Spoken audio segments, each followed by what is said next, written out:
Bismillahirrahmanirrahim. Assalamualaikum warahmatullahi wabarakatuh. Ya Abdillah wassalatu wassalamu ala rasulillah wa ala alihi wa sahbihi wa mawalah wa la hawla wa la quwata illa billahi wa ba'du. Alhamdulillah di malam hari ini kita bisa duduk kembali untuk bertalabul ilmi, dan biasa kita mengkaji tafsir surah Al-Baqarah. Maka malam ini kita akan membahas tema lain supaya tidak bosan. Kita akan membahas tentang 16 kelompok yang tidak akan melihat Allah Subhanahu wa ta'ala pada hari kiamat. Ma'asyiral muslimin yang dimuliakan Allah Subhanahu wa ta'ala, sesuatu yang sudah ditetapkan di dalam syariat Islam berdasarkan nas Al-Quran dan juga hadis-hadis Nabi Sallallahu Alaihi Wasallam. Allah Subhanahu Wa Taala sudah menjanjikan siapapun yang masuk ke dalam surga, maka dia akan dikekalkan di dalamnya. Dan kenikmatan yang paling tinggi di surga adalah ru'yatullahi azza wa jalla. Seorang mukmin mampu melihat Allah Subhanahu wa ta'ala secara terang-terangan. Dan itu disebutkan di dalam Al-Quranul Karim ketika Allah Subhanahu wa ta'ala menyebut orang-orang kafir yang mereka tidak akan melihat Allah Azza wa Jalla. Allah berfirman, kalla innahum ar-rabbihim yawma idzin lamahjubuh. Sekali-kali tidak, sesungguhnya mereka orang-orang kafir terhadap Rabb mereka pada hari itu sungguh mereka terhalang. Maksudnya tidak mampu melihat Allah Subhanahu wa ta'ala. Al-Imam Asy-Syafi'i rahimahullahu ta'ala menjadikan dalil ayat ini dalilun ala annal mu'minina yarawna azza wa jal yawma idh. Berarti ketika orang-orang kafir terhalang melihat Allah, maknanya orang-orang yang beriman mereka akan melihat Allah Subhanahu wa ta'ala. Dan itu juga disyaratkan dalam surah Al-Qiyamah ayat 22 dan juga 23. Wujuhu yawma idzin nadhiratun ila rabbiha nadhirah. Pada hari itu wajah-wajah penduduk surga berseri-seri karena kepada Rabb-nya mereka memandang dan melihatnya. Ma'asyiral muslimin yang dimuliakan Allah Subhanahu wa ta'ala, kalau saya analogikan, Allah Subhanahu wa ta'ala takdirkan kita tidak pernah melihat orang tua kita di dunia. Boleh jadi ketika kita lahir kita tidak bisa melihat orang tua kita.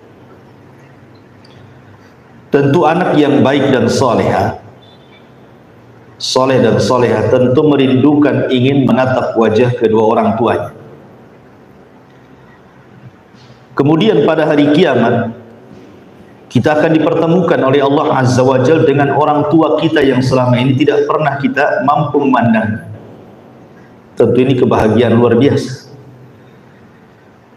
Itu baru memandang orang tua kita yang meninggal dan kita tidak bisa melihatnya. Maka walillahil matsalul a'la. Bagaimana kalau seandainya yang dipandang itu bukan orang tua kita, tetapi Allah yang menciptakan orang tua kita dan kita semuanya. Tentu ini kebahagiaan yang jauh lebih besar dibandingkan seseorang melihat kedua orang tuanya. Makanya dalam sebuah hadis ketika disebutkan idza dakhala ahlul jannatil jannah, apabila Allah Subhanahu wa taala takdirkan penduduk surga masuk ke dalam surga, yaqulullahu tabaraka wa taala, maka Allah Subhanahu wa taala berfirman, turiduna syai'an azidu, maukah kalian aku tambah kenikmatan kalian di surga ini. Jadi kisahnya seperti ini. Ketika seluruh penduduk surga itu sudah masuk ke dalam surga dan tidak ada lagi yang tersisa, termasuk orang yang terakhir keluar dari neraka dan terakhir pula masuk surga, maka mereka akan dikumpulkan di sebuah tempat yang sangat-sangat luas sekali di surga. Kemudian Allah kumpulkan semua penduduk surga, mulai dari para nabinya, para rasulnya, para siddiqin, para syuhada, orang-orang saleh, dan seluruh manusia penghuni surga kumpulkan di satu tempat. Dan di situ disediakan tempat-tempat khusus. Tentu paling depan adalah ulul azmi minar rusul, kemudian para rasul, kemudian para nabi, kemudian para siddiqin, syuhada, orang-orang saleh, dan yang terakhir orang-orang yang hanya duduk di tanah-tanah surga.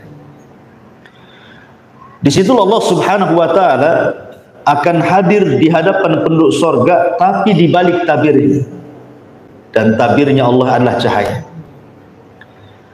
Ketika itulah Allah Subhanahu wa taala berfirman kepada seluruh penduduk surga, turiduna syai'an azidukum, maukah kalian ku tambah nikmat kalian.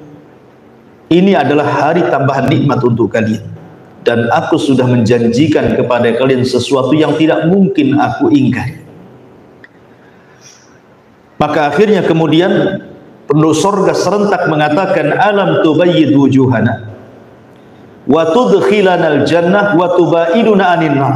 Ya Rabb, bukankah engkau sudah memutihkan wajah kami, memasukkan kami ke surga, mengeluarkan kami dari neraka? Apalagi ya Rabb, sudah cukup. Tetapi tiba-tiba fakushifal hijab, tiba-tiba hijab Allah Subhanahu wa taala terbuka, di mana seluruh penduduk surga menatap ke langit, dan disitulah mereka melihat wajah Allah Subhanahu wa taala. Lah disitulah penduduk surga mengatakan, fama u'tu syai'an ahabba ilaihi min nadhari ila rabbihim azza wa jalla. Tidak ada sesuatu nikmat yang Allah Subhanahu wa taala anugerahkan kepada seluruh penduduk surga dibandingkan mereka mampu melihat wajah Allah Subhanahu wa taala. Mereka ketika melihat tidak berdesak-desakan, laksana mereka melihat bulan saat purnama. Maka Allah Subhanahu wa taala mengucapkan kepada mereka, salamun alaikum, keselamatan bagi kalian.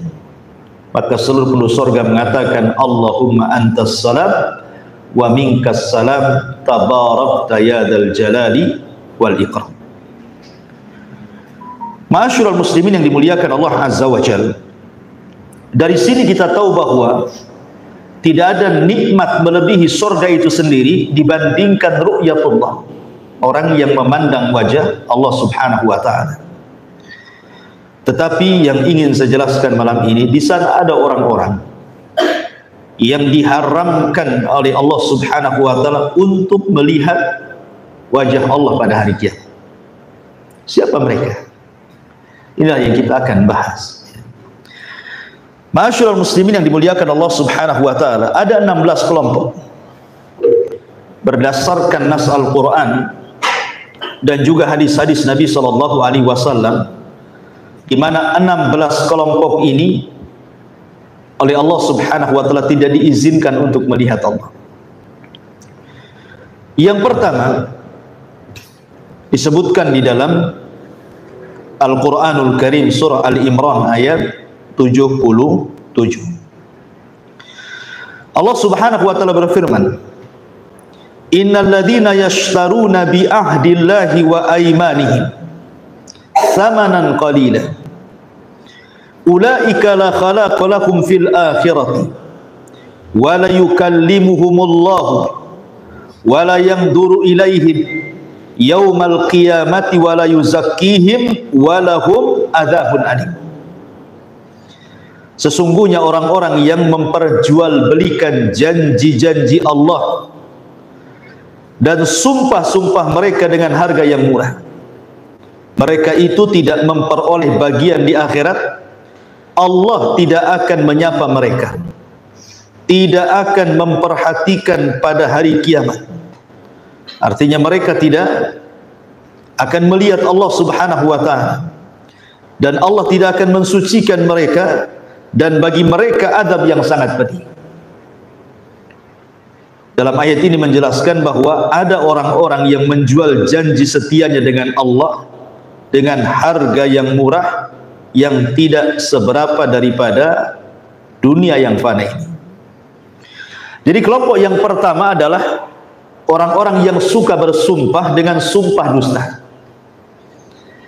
Ayat ini turun kepada seorang sahabat namanya Ash'ath. Dia bermasalah dengan orang Yahudi soal tanah. Jadi Ash'ath ini bermasalah dengan orang Yahudi soal kepemilikan tanah. Akhirnya kemudian Yahudi dan Ash'ath ini mendatangi Nabi SAW dan ingin bertahakum kepada Rasul. Tanah siapa yang berhak? Apakah tanahnya Ash'ath ataukah tanahnya orang Yahudi? Sesampainya kemudian di hadapan Rasul, Rasul bertanya kepada Ash'ath ini, ya Ash'ath, engkau punya bukti bahwa ini tanah diri? Kata Ash'ath, saya tidak punya bukti wahai Rasul, tapi saya bisa bersumpah dengan mengatakan wallahi ini tanah saya, kan begitu. Maka kemudian Nabi SAW mengatakan kepada orang Yahudi dan mengatakan, kau siap bersumpah bahwa itu adalah tanahmu? Maka orang Yahudi mengatakan, saya pun siap bersumpah bahwa ini tanahku, gitu. Jadi saling mengklaim di sini. Lah ketika saling mengklaim inilah kemudian turun ayat ini. Innal ladzina yashtaruna bi ahdillahi wa aymanihim tsamanan qalila. Sesungguhnya orang-orang yang memperjualbelikan janji Allah dan sumpah-sumpah mereka. Maksudnya sumpah dusta di sini. Maka balasannya ulaika la khalaqa lahum fil akhirah.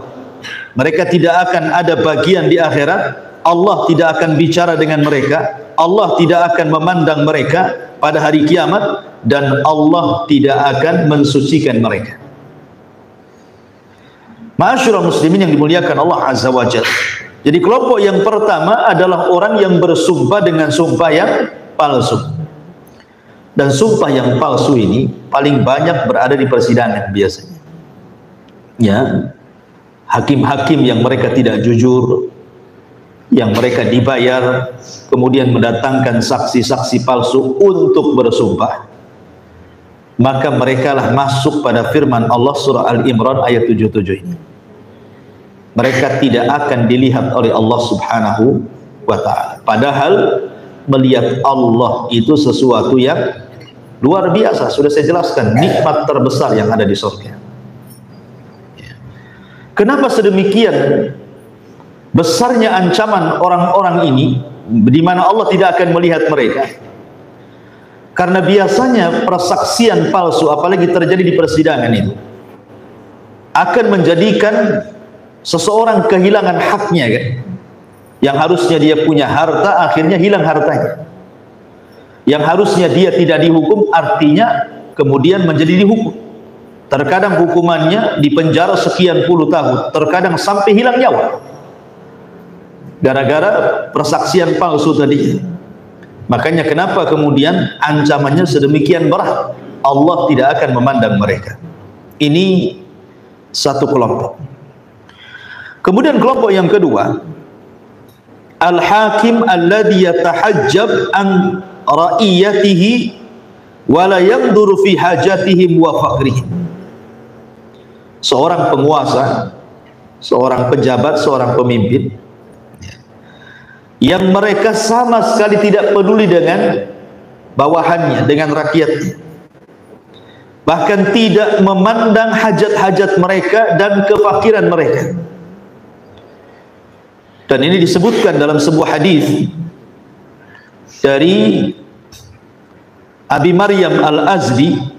Beliau mengatakan, bersabda Nabi SAW, man waliya min umuril muslimina syai'an, sesiapa yang memikul tanggung jawab untuk mengurusi orang-orang Islam, fahtajaba duna khullatihim wa hajatihim wa faqrihim, kemudian dia gagal memenuhi tanggung jawabnya, dan dia sama sekali tidak melihat hajat rakyatnya, kefakiran rakyatnya, maka ihtajaballahu anhu yaumal qiyamah, Allah pun akan menghijab dirinya pada hari kiamat kepada para pemimpin-pemimpin tersebut. Maka kelompok yang kedua adalah para penguasa yang sudah ditunjuk oleh rakyat kemudian menjadi pemimpin. Ya, boleh jadi mulai dari tingkat presiden sampai kemudian tingkat yang paling rendah RT RW gitu, atau mungkin caleg gitu ya, anggota DPR dan begitu seterusnya. Maka ini masuk pada hadis ini. Ya. Setelah mereka diamanahi oleh Allah Subhanahu wa taala untuk memimpin manusia, kemudian mereka tidak punya hajat untuk mengurusi manusia, hanya semata-mata mencari dunia saja, maka mereka masuk pada hadis ini. Maka Allah tidak akan melihat mereka, Allah akan menghalangi diri dari mereka. Ini pun kelompok yang kedua. Kemudian kelompok yang ketiga, syaikhun zanin, orang yang sudah tua, sudah kakek, sudah nenek, tetapi dia masih berzina. Kemudian yang keempat, malikun kadzdzab, para pemimpin yang dusta. Kemudian yang kelima, ailun mustakbar, orang miskin tapi sombong.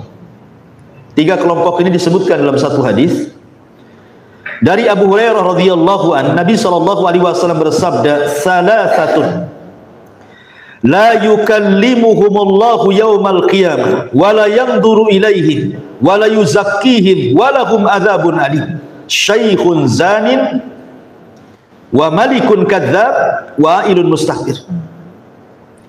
Tiga kelompok, kata Rasul, Allah tidak mengajak bicara mereka pada hari kiamat kecuali dengan ucapan-ucapan yang sangat keras kepada mereka. Dan Allah tidak melihat mereka, maksudnya tidak melihat mereka dengan penglihatan rahmat. Dan Allah tidak akan membersihkan mereka.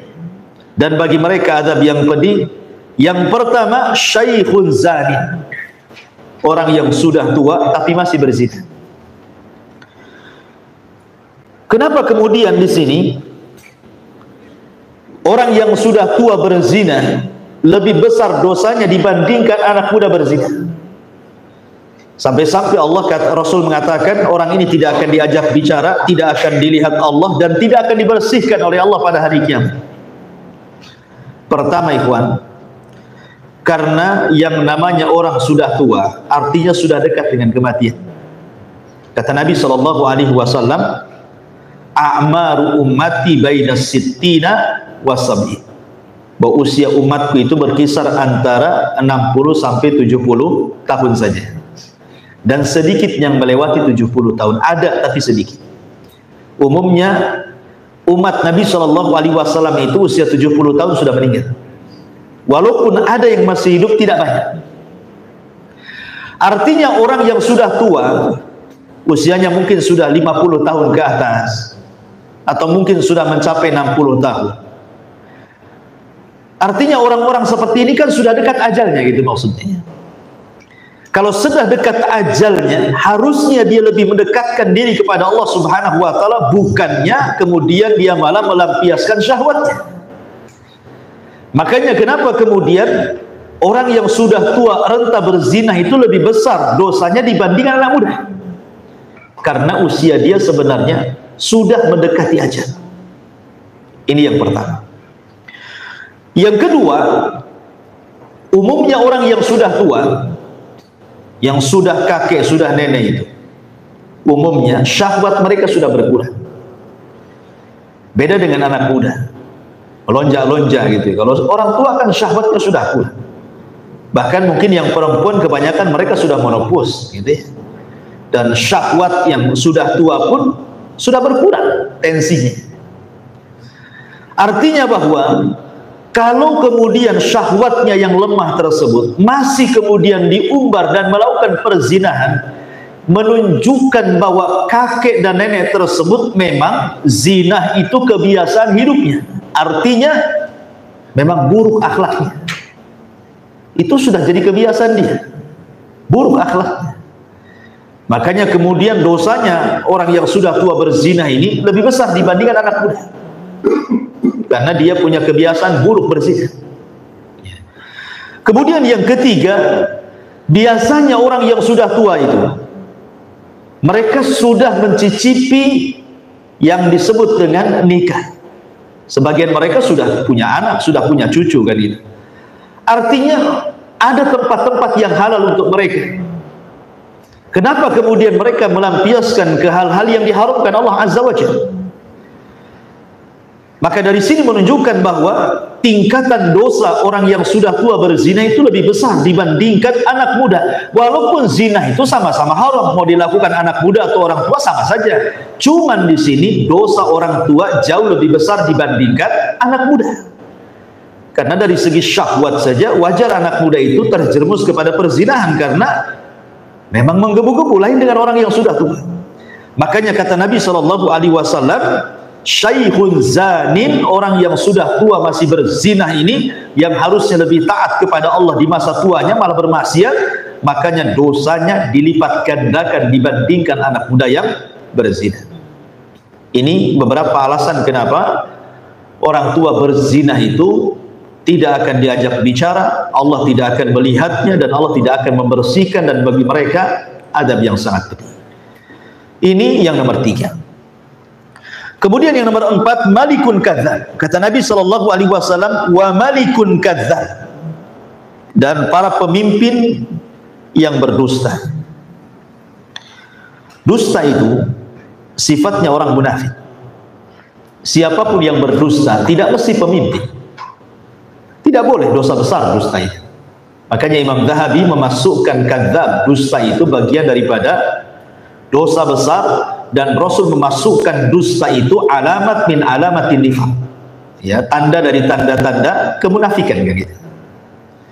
Tetapi kalau dusta ini dilakukan bukan orang biasa, tapi seorang pemimpin, seseorang yang memiliki masa yang banyak, maka dosa yang dilakukan orang tersebut jauh lebih besar dosanya dibandingkan orang biasa. Sebab kalau dia berdusta itu, yang terkena dusta bukan satu orang, ya kan? Tetapi masanya juga terkena dusta. Makanya kenapa pemimpin-pemimpin para pendusta itu jauh lebih besar dosanya dibandingkan rakyat biasa. Kalau kita berdusta, ya mungkin 1-2 orang saja yang kena. Nah, kalau sudah pemimpin yang menyebar hoax, ya kan, yang berdusta di hadapan masyarakatnya, korbannya banyak. Makanya kenapa kemudian para pemimpin-pemimpin yang dusta ini, mereka tidak akan diajak bicara Allah pada hari kiamat, tidak akan dipandang, tidak akan dibersihkan, dan bagi mereka adab yang sangat pedih. Kemudian yang nomor 5, ailun mustakbir. Ailun, orang yang fakir, orang yang miskin tetapi dia sombong. Ikhwan, Nabi SAW bersabda dalam sebuah hadis dari Abdullah ibn Mas'ud radhiyallahu anhu. Kata Nabi SAW, la yadkhulul jannah man kana fi qalbihi mithqalu dzarratin min kibrin. Tidak akan masuk surga orang yang dalam hatinya ada sebiji zarah dari kesombongan. Datang orang kepada Nabi bertanya, Rasul, apakah orang yang menggunakan pakaian bagus itu dianggap sombong? Apakah orang yang pakai sandal bagus itu dianggap sombong? Kata Nabi SAW, Innallaha jamil yuhibbul jamal. Tidak, Allah itu indah, suka yang indah-indah. Tetapi kata Nabi SAW, Al-kibru batrul haq wa ghabdun nas. Kesombongan itu bukan karena Anda menggunakan pakaian baru, sandal baru, mobil baru, rumah baru, bukan. Tapi sombong itu kata Rasul ketika Anda mulai menolak nasihat kebenaran dan mulai meremehkan orang lain. Jadi kalau kita pakai pakaian bagus belum dianggap sombong kecuali niatnya untuk merendahkan orang. Kalau kita punya rumah bagus tidak dianggap sombong kecuali dalam merendahkan orang lain. Jadi niatnya yang dianggap sombong, bukan rumahnya, bukan kendaraannya, bukan pakainya, tidak. Tapi niat kita memakainya itu. Lah artinya begini ikhwan, sombong itu kan ada sebab. Kenapa orang itu bisa sombong? Pasti ada sebabnya kan. Mungkin sebabnya karena dia kaya. Dengan kekayaannya dia sombong. Ya, makanya Allah mengatakan kalla innal insana la yatgha an ra'ahu istaghna. Terkadang manusia itu mudah melampaui batas ketika Allah bentangkan rezeki kepadanya. Terkadang orang kaya sombong wajar karena ada sebab kesombongan. Apa penyebab sombongnya? Karena kaya, ya. Atau karena cantik, karena ganteng, karena jabatan, karena kepemimpinan. Ada sebab dia sombong itu. Tetapi di sana ada orang-orang yang tidak ada sebab untuk disombongkan, kemudian dia sombong. Itu maksudnya. Kita bisa pahami ya? Ya. Lah ada orang-orang yang tidak punya sebab dia menyombongkan dirinya, tiba-tiba dia sombong. Siapa mereka? Sudah miskin, sombong, itu maksudnya. Kenapa kemudian orang miskin kemudian sombong? Karena dia tidak punya sebab yang disombongkan, tiba-tiba dia sombong. Makanya orang kaya sombong lebih rendah dosanya dibandingkan orang miskin sombong, gitu maksudnya. Bisa dipahami ya? Ya. Hati-hati gitu, udah miskin sombong lagi pula gitu. Kalau kaya ya nggak apa-apa lah kan gitu. Artinya bahwa Nabi SAW sampai mengatakan Allah tidak akan melihat, Allah tidak akan berbicara, Allah tidak akan membersihkan. Bahkan bagi mereka azab yang pedih adalah orang miskin yang sombong. Kenapa? Karena tidak punya sebab kesombongan, dia pun sombong. Jadi, ya. Karena umumnya orang miskin itu harusnya tawadhu, rendah diri lah orang miskin itu. Sudah tahu dia miskin. Ya, dia pun sebagian mereka meminta-minta kepada orang lain. Sebagian mereka adalah mustahik, orang-orang yang mendapatkan zakat. Lah kok sombong pula ini, gimana ceritanya? Ya. Makanya kemudian Allah tidak suka dengan orang yang seperti ini. Sudah miskin sombong, karena tidak punya sebab kesombongan dia sombong. Sebenarnya sombong aja siapapun tidak boleh, orang kaya sombong pun tidak boleh. Tapi kalau orang kaya sombong itu lebih rendah dosanya dibandingkan orang miskin sombong. Itu maksud daripada hadis ini. Ya, ini yang kelima. Ya, orang-orang yang tidak akan dilihat oleh Allah Subhanahu wa taala. Kemudian yang nomor 6. Mani'u fadlil ma, orang-orang yang mencegah tidak memberikan kelebihan air. Dalam hadis Abi Hurairah radhiyallahu anhu, ketika Rasul sallallahu alaihi wasallam menyebutkan orang-orang yang tidak akan dilihat Allah, kata Nabi sallallahu alaihi wasallam, wa rajulun mana'a fadla ma'in fayaqulu Allahu al-yawma amna'uka fadli kama mana'ta fadla ma lam ta'mal yadaka. Kata Nabi SAW, orang yang tidak akan dipandang Allah adalah orang yang enggan memberikan kelebihan air minum yang dia miliki, ya, sehingga nanti pada hari kiamat Allah Subhanahu wa taala akan berfirman, pada hari ini aku menghalangimu, kau tidak akan bisa melihatku sebagaimana engkau menghalangi manusia untuk kau berikan kelebihan air. Padahal air itu bukan hasil pekerjaan. Makanya kan ada 3 perkara yang berserikat di antara manusia: rumput, api, dan air. Itu berserikat. Ya. berserikat. Tidak boleh dijual belikan. Kalaupun umpamanya ada orang jual beli air, itu bukan air yang dijual, tapi jual beli jasanya. Umpamanya antum buat isi air ulang, maka kita menjual beli jasa, karena antum beli alat saja berapa, kemudian listriknya, kemudian perawatannya, kemudian minta sertifikat dari pihak kesehatannya, kan banyak modal dikeluarkan, ya. Jadi kita bukan jual beli air, tetapi jual beli jasa maksudnya. Belum lagi beli galonnya dan begitu seterusnya. Ya, jadi orang tidak boleh mencegah orang minta air. Antum punya sumur, antum kan hanya ditugaskan untuk menggali. Yang mengeluarkan air itu kan Allah. Artinya bukan kita yang mengadakan air, Allah yang mengadakan air. Kita kan cuma gali saja. Lah kalau seandainya kemudian kita punya sumur, kemudian ada tetangga minta air dan kita sudah kelebihan, kemudian kita tidak memberinya, ini masuk pada hadis ini. Ini kelompok yang ke-6. Kemudian kelompok yang ke-7, sahibu bai'atin min ajli dunya fa illam yu'tahu min lam yuwaffalahu. Jadi sahibu bai'atin min ajli dunia, orang yang berbaiat kepada penguasa tetapi karena urusan dunia. Jadi orang yang taat mendekati penguasa, bahasa kitanya menjilat penguasa lah kan itu ya, dekat dengan penguasa, tetapi urusannya bukan urusan akhirat, hanya urusan dunia saja. Kalau penguasa memberikan haknya, kita berikan hak kita. Kalau dia tidak memberikan hak, kita tidak akan memberikan hak gitu. Ingat, perintah taat kepada penguasa itu adalah Allah yang perintahkan. Walaupun penguasa kita zalim sekalipun, Allah dan Rasul yang memerintahkan kita taat. Bukan karena pemerintah memberikan haknya kepada kita baru kita taat kepada mereka. Kalau tidak memberikan haknya kepada kita, kita tidak taat. Bukan itu. Tetapi perintah taat kepada penguasa itu adalah perintah Allah. Ya, Rasul mengatakan was-sam'i wat-tha'ah. Tetaplah kau mendengar, tetaplah kau taat, kan itu ya. Kemudian juga Allah mengatakan atiullaha wa atiur rasul wa ulil amri minkum. Jadi ini perintah Allah. Ya, bukan perintah kita gitu ya, bukan keinginan kita. Allah yang menginginkan supaya kita taat kepada penguasa. Karena ada di masyarakat kita yang berpemahaman, ya kalau pemerintah baik, ya kita baiklah kan gitu. Kalau pemerintah tidak baik, ngapain kita baik pula sama mereka kan itu ya. Salah, bahwa perintah berbuat baik kepada penguasa itu, taat kepada mereka, mendoakan mereka, itu perintah Allah. Bukan bicara tentang barter. Kalau mereka baik, kita baik, mereka jahat, kita jahat, bukan begitu.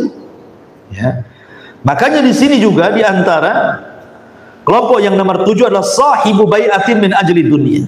Mereka mau berbaiat dan taat kepada pemerintah hanya semata-mata urusan dunia saja. Kalau diberikan dunia mereka siap taat, kalau tidak taat. Maka ini juga kelompok yang ke-7 yang tidak akan dipandang oleh Allah Azza wa Jalla. Kemudian yang nomor 8, al-aqu liwalidaini. Orang yang durhaka kepada kedua orang tua. Kemudian yang nomor 9, wal mutarajjilatu. Laki-laki menyerupai perempuan. Kemudian yang nomor 10, ad-dayus, kepala rumah tangga yang tidak bertanggung jawab kepada keluarganya. Dan itu disebutkan dalam satu redaksi hadis. Dari Abdullah ibn Umar radhiyallahu anhuma, qala Rasulullah sallallahu alaihi wasallam, salasatun la yanzurullahu azza wa jalla ilaihim yaumal qiyamah. 3 kelompok yang tidak akan dipandang Allah pada hari kiamat. Yang pertama, al-aqu liwalidaini, orang yang durhaka kepada orang tua. Wal mar'atu al-mutarajjilatu al-mutasyabbihatu birrijal wadayuth, perempuan yang seperti laki-laki atau laki-laki yang seperti perempuan, dan juga dayuth.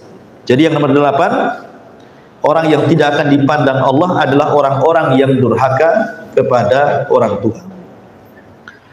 Ada 7 perkara kalau kita bicara tentang durhaka kepada orang tua. Yang pertama, durhaka kepada orang tua itu akan mendapatkan laknat. Siapapun yang durhaka kepada orang tua, maka anak tersebut akan mendapatkan laknat dari Allah. Dalam sebuah hadis, Nabi SAW mengatakan, mal'unun man sabba abah, dilaknat orang yang mencela bapaknya. Ini yang pertama. Yang kedua, orang yang durhaka dengan orang tua adalah penyebab ta'jil uqubah, disegerakannya siksaan Allah di dunia sebelum akhirat. Dan itu berdasarkan hadis Nabi SAW, ithnatani yu'ajjiluhumallahu fid dunya qabla al-akhirah, al-baghyu wa uququl walidain. Dua dosa yang akan disegerakan siksanya di dunia sebelum akhirat. Pertama, kezaliman, dan yang kedua, durhaka kepada orang tua. Kemudian yang ketiga, bahwa uququl walidain, orang yang durhaka kepada orang tua adalah sebab masuk neraka. Penyebab terbesar orang masuk neraka berdasarkan sabda Nabi, la yadkhulul jannah aqun, tidak akan masuk surga anak yang durhaka dengan orang tua. Kemudian yang keempat, di antara sebab mustajab doa orang tua, kalau dia berdoa keburukan kepada anak, karena anak itu durhaka kepada orang tuanya. Jangan anggap enteng kalau anak durhaka kepada orang tua, tiba-tiba orang tuanya mendoakan keburukan, maka itu satu di antara penyebab dikabulkan doa. Karena secara umum orang yang dizalimi, jangankan orang tua, orang yang dizalimi siapapun atau orang kafir sekalipun mustajab doa, ya kan? Apalagi orang tua yang dizalimi, lebih lagi mustajab doanya kan. Sudah orang tua dizalimi lagi, maka ini juga hal yang harus dikhawatirkan. Kemudian yang nomor 5, bahwa uququl walidain, orang yang durhaka kepada orang tua, dia tidak akan selamat dari berkah. Artinya dicabut berkah dalam kehidupan. Dia tidak akan senang hidupnya. Walaupun banyak harta, walaupun banyak anak, walaupun banyak kenikmatan hidupnya, tidak akan berkah. Hidupnya akan susah. Kemudian yang nomor 6, bahwa uququl walidain adalah yaftah liwalidayhi ala nafsihi, dia pun akan membuka pintu kelak kalau seandainya dia punya anak, maka anaknya akan durhaka kepada dia. Jadi kalau kita durhaka kepada orang tua, nanti anak kita durhaka kepada kita. Itu maksudnya. Bahasa lainnya hukum karma gitu ya. Kata Nabi SAW, tabarru aba'akum tabarrukum abna'ukum. Berbuat baiklah kepada orang tua, maka anak kalian akan berbuat baik kepada kalian. Dan yang terakhir nomor 7, bahwa uququl walidain adalah penyebab orang ini tertahannya doa. Ya, di antara orang yang berdoa tapi kok tidak pernah dikabulkan oleh Allah Azza wa Jalla, jangan-jangan kita ini karena durhaka kepada orang tua. Ini yang nomor 8. Kemudian yang nomor 9, al-mutarajjilah. Laki-laki menyerupai perempuan atau sebaliknya. Ya, dan ini banyak sekali hari ini. Hari ini kan sudah luar biasa gitu ya. Kita lihat seragam-seragam kerja perempuan saja hampir menyerupai laki-laki. Ya kan? Pakai celana, ya kan? Kemudian pakai pakaian-pakaian ketat-ketat, nampak bentuk tubuhnya, auratnya. Nah, itu kan masuk juga.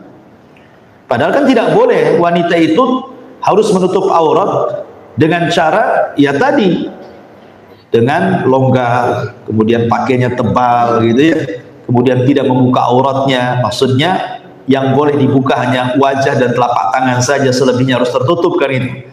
Tapi umumnya di masyarakat kan tidak hari ini. Kita lihat hampir di semua tempat pekerjaan perempuan itu, anggap saja di pom-pom bensinnya yang paling mudah kita lihat kan, ya seperti itu seragamnya.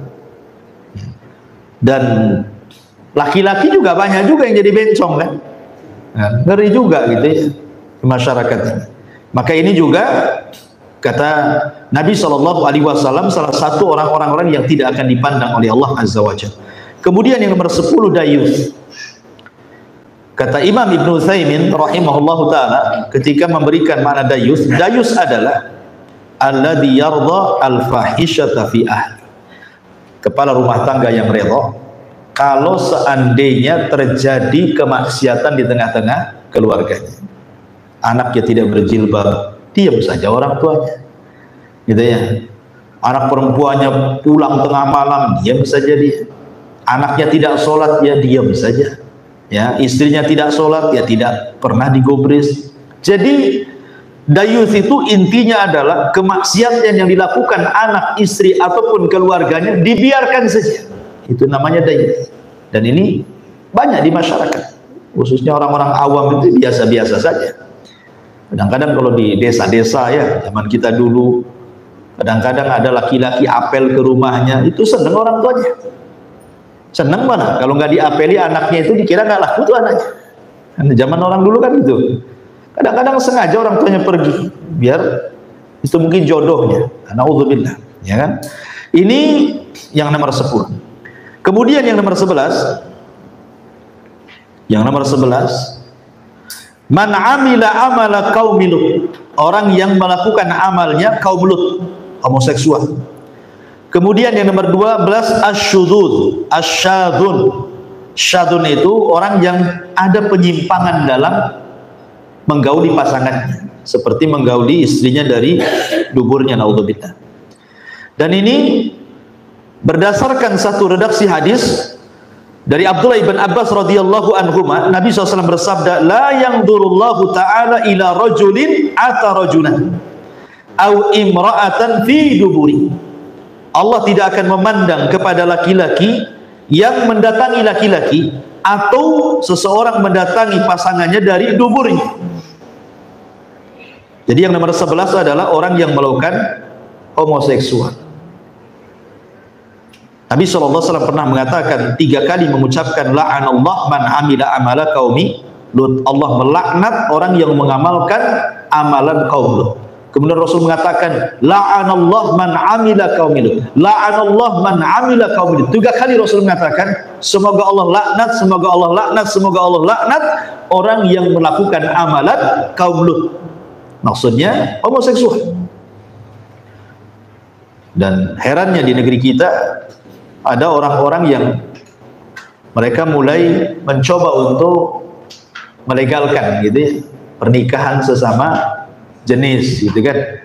Nah, sampai dulu ya kalau nggak salah itu sebagian mereka orang gay ini sampai membuat fikih gay ya, dan minta supaya diresmikan oleh MUI di mana itu, di Jawa atau di mana gitu.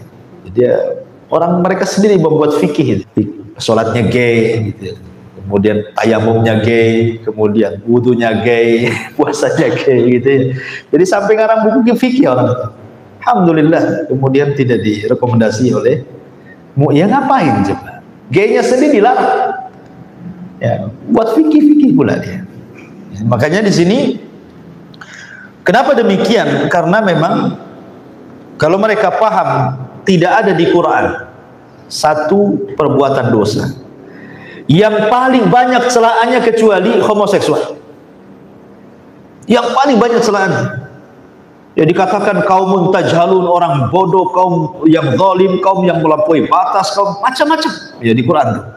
Makanya sampai para ulama mengatakan tidak ada dosa yang paling banyak celaan dalam Al-Quran melebihi homoseksual ya. Karena siksaannya juga luar biasa itu. Tidak ada kaum yang disiksa oleh Allah seperti siksaan kaum Lut. Bayangkan sampai ditancapkan oleh satu sayap Jibril, kemudian negaranya diangkat ke langit, habis itu dihujani meteor, kemudian ditumpahkan lagi ke bumi gitu ya. Luar biasa. Jadi kalau mereka paham bagaimana sejarah kaum Lut, harusnya mereka sadar. Dan ini bukan fitrah. Ini bukan fitrah. Ini penyimpangan. Dan ini bukan takdir, ini penyimpangan. Ya. Kemudian juga asyadzun artinya orang yang mendatangi pasangannya dari lubang-luburnya, naudzubillah. Kemudian juga yang nomor 13 al-mannan. Al-mannan. Kemudian yang nomor 14 al-musbil izarahu, yang melemparkan kainnya di bawah mata kaki. Kemudian yang nomor 15 al-ba'i al-munfik sil'atahu bil kadhib, orang yang suka menjual sesuatu dengan suka bersumpah-sumpah palsu. Dan 3 perkara ini Disebutkan dalam satu redaksi hadis dari Abi Dzar Al-Ghifari radhiyallahu an, Nabi SAW bersabda, "Thalathatun la yukallimuhumullahu yaumal qiyamah wa la yuzakkihim wa lahum adzabun alim." Faqala Rasulullah sallallahu alaihi wasallam thalatha marrah. Faqultu khabu wa khasir. Man hum ya Rasulullah? Qala al-mannan wal munfik sil'atahu bil halifi wal musbilu izarah. Dari Abi Dzar radhiyallahu an, dia mengatakan 3 kelompok Allah tidak akan bicara pada mereka pada hari kiamat. Allah tidak akan membersihkan mereka. Dalam riwayat, Allah tidak akan melihat mereka, dan bagi mereka azab yang sangat pedih. Maka Rasul menyebutnya 3 kali. Kemudian kata Nabi sallallahu alaihi wasallam, al-mannan, orang yang suka mengungkit-ungkit pemberian. Jadi yang nomor 13 adalah al-mannan. Tapi kalau maksudnya mengungkit di sini artinya dia bukan mengungkit artinya kebaikan dia, tidak. Umpamanya kalau ada orang yang sudah antum kasih jasa, antum tolong dia, umpamanya kan, antum kasih modal dia, antum kasih sedekah dia, tiba-tiba kemudian dia menyakiti antum. Orang yang antum kasih bantuan ini tiba-tiba menyakiti kita. Kemudian kita datang, antum ini gimana sih? Anak sudah bantu antum tapi antum masih ngomong anak begini-begini. Nah, ini bukan mannan ini. Ini nggak masalah. Ya, kalau orang ngomong seperti ini bukan termasuk mengungkit-ungkit, bukan. Ya. Yang mengungkit-ungkit itu maksudnya bahwa dia merasa rugi apa yang sudah diberikan kepada orang lain. Merasa rugi gitu ya. Ya. Kemudian dia menginginkan balasan dari dia, menginginkan kebaikan dari dia, seolah-olah dia tanam modal kepada orang tersebut dan dia punya niat bahwa dengan saya membantu dia harusnya dibantu saya, ya, seolah-olah dia ingin ada barter dalam kebaikannya. Ya, tapi kalau hanya mengingatkan saja, itu bukan mannan, mengingatkan. Seperti umpamanya orang itu menyakiti kita sementara kita sudah bantu, kita hanya ingatkan saja. Anak kan sudah bantu antum, masa antum ngomong sama saya tentang begini-begini? Itu mengingatkan namanya. Itu para ulama mengatakan tidak mannan. Ya. Jadi mannan itu maksudnya adalah karena dia ada timbal balik urusan dunia. Seolah-olah dia nolong itu supaya dia memberikan sesuatu kepadanya. Itu disebut mannan. Kemudian yang nomor 14, al-musbil izarah. Al-musbil izarahu, orang yang isbal, orang yang melembrehkan mata kakinya tertutup dengan kain. Ya. Ada yang mengatakan bahwa musbil itu dilarang bagi orang yang sombong. Adapun yang tidak sombong maka tidak ada masalah. Kan biasa ya di masyarakat kan seperti yang dilarang itu yang sombong. Kalau tak sombong ya nggak apa-apa. Ya. Ingat bahwa riwayat-riwayat tentang masalah larangan isbal ini banyak sekali. Ya. Banyak sekali larangan-larangan, baik yang sombong ataupun yang tidak sombong, dua-duanya ada. Ya. Larangan isbal ketika Anda sombong atau larangan isbal ketika Anda tidak sombong, dua-duanya terkena. Salah satunya hadis ini, Allah tidak akan melihat, tidak akan bicara, tidak akan mensucikan bagi orang-orang yang melembrehkan, ya, melembrehkan mata kakinya tertutup dengan kain. Makanya pakaian Nabi Shallallahu Alaihi Wasallam itu sebaiknya di atas mata kaki. Kalaupun harus maka sejajar dengan mata kaki, tetapi jangan sampai membawahi mata kaki. Ya, gitu ya. Kemudian yang nomor 14 adalah nomor 15, al-ba'i al-munfik sil'atahu bil kadhib. Jual beli yang sedikit-sedikit bersumpah dengan sumpah palsu, dikit-dikit sumpah untuk melariskan dagangannya. Kan biasa ya, para pedagang itu terkadang mereka berani bersumpah-sumpah untuk melariskan dagangannya. Maka ini pun masuk ke dalam kategori hadis ini. Dan yang terakhir adalah imra'atun la tashkuru li zawjiha, wanita yang tidak pernah bersyukur dengan suaminya. Dan ini berdasarkan hadis Abdullah ibn Amr, di mana Nabi SAW bersabda, la yanzurullahu ila imra'atin la tashkuru li zawjiha wa hiya la tastaghni anhu. bahwa Allah tidak akan memandang muka istri-istri yang tidak berterima kasih kepada suaminya, padahal dia sendiri tidak boleh tidak memerlukan kepada suami. Dia tidak bisa hidup sendiri tanpa suami. Dia masih minta bulanan kepada suami. Dia masih tinggal di rumah kontrakan yang dikontrak suaminya atau yang dibeli suaminya. Tetapi dia masih tidak bersyukur kepada suaminya. Nah, gitu maksudnya. Ya, maka istri yang seperti ini tidak akan dipandang oleh Allah Subhanahu wa taala. Kan banyak tuh. Ya, di antara salah satu bengkoknya seorang istri itu adalah kufur kepada suami. Dan kita pun harus paham, ya, laki-laki harus paham bahwa kekurangan yang paling besar pada istri itu adalah biasanya istri mudah melupakan kebaikan kita sebagai suami. Itu umumnya, hampir semua manusia, ya, termasuk istri antum juga, ya. Karena memang ini sifat yang memang melekat pada mereka, melekat pada semua wanita ini namanya. Ya, karena wanita itu kan naqisatu aqlin wadin, sudah agamanya kurang, akalnya kurang, sehingga mereka mudah melupakan kebaikan suaminya. Ketika kemudian Nabi SAW mengatakan, aku pernah melihat neraka, ternyata kebanyakan penghuninya adalah para wanita. Kemudian sahabat bertanya, apa karena mereka tidak sholat? Kata Rasul, mereka sholat. Apa mereka tidak puasa? Kata Rasul, puasa juga. Apa mereka tidak sedekah? Kata Rasul, sedekah juga. Lalu kenapa mereka banyak di neraka gitu ya? Maka Rasul mengatakan, walakinnahunna yakfurnal ashir, karena mereka suka kufur dengan suaminya. Kemudian Rasul menjelaskan apa bentuk kufurnya. Apabila engkau berbuat baik seumur hidupmu kepada istrimu, kemudian satu kali anda melakukan kesalahan, maka istri akan mengatakan, engkau belum pernah berbuat baik sedikit pun kepada. Dan itu akan antum alami, ya, antum alami, akan antum alami seperti itu. Dan pasti antum yang berumah tangga sudah antum alami itu. Cuman bahasanya kan nggak bahasa seperti itu, ya, bahasa yang lain mungkin, abang ini nggak pernah perhatiin saya, hari-hari diperhatiin, kasih makan, kasih ini, kasih itu, bilang pula nggak pernah perhatian gitu kan. Anaknya sudah banyak dibilang nggak perhatian coba, ya kan, bulanannya tetap mengalir dari antum, bilang nggak perhatian, dari mana? Itu perhatian dia. Ya, jadi memang bahasa-bahasa ini kan bahasa Nabi seperti itu, tapi bahasa istri antum kan beda. Yang semakna dengan itu intinya, tidak perhatian lah, kurang inilah, kurang itu, macam-macam, ya kan.